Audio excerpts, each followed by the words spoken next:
Ekyeya ekikudde ejjembe mitundu by'eggwanga ebitali bimu kirese bannayuganda bangi nga beeyaguza lujjo anti nga kye bazza eri omumwa tebakikubako kya mu lubaale. Omubaka wa Bukomansimbi mu Paalamenti Veronica Nannyondo alambuddeko ebitundu ebitali bimu mu disitulikiti eno okulaba ekyeya bwe kikosezzaamu abantu be.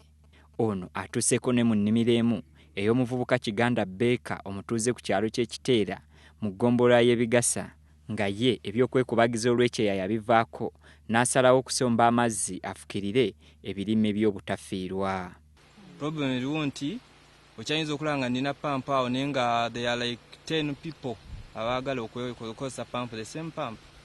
Yet you have to get every after 2 days. Ekyewuunyisa banne gye bakaabira ekyeya agamba nti yayagala kyeyongere ebirime bye bisobole okutuukira ku katale anti ebyabalala byonna bijja kuba byafa naye alyeko ng'omulimi. Ni kati nze mba njagala kaake. Kyesaagalira ku balala kufiira naye nze mba njagala kaake paka. Nze mba nina amazzi, nina pampu, nina empiira. Wano omubaka Veronica Nannyondo wakubiriza abavubuka obutadda mu kulera ngalo beeyunira obulimi nga munnaabwe Beeka Kiganda bwakoze. Kakwebaza muganda wange Beeka olw'obuvumu n'okwewaayo. Abavubuka bangi beenyooma bagamba sijja kusobola kikola. Naye ye nga bw'atugambye yalaba ng'omusaala gwafuna tegumumala nga kituufu ddala bw'obaba bakozesa omusaala tegumala.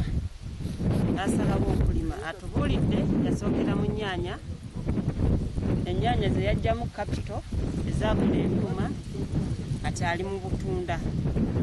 Awo tulabye faamu ye oba ennimiro ye kiragira ddala nti agenda kufuna ssente. Era nkubiriza abavubuka bw'oba olina w'olimira ate abavubuka ffe abalina amaanyi tetugenda kulima nga tukaddiye. Oba olina w'olimira weeweeyo n'omutima gumu ekintu kikole ng'oyagala ng'okolerera bukadde.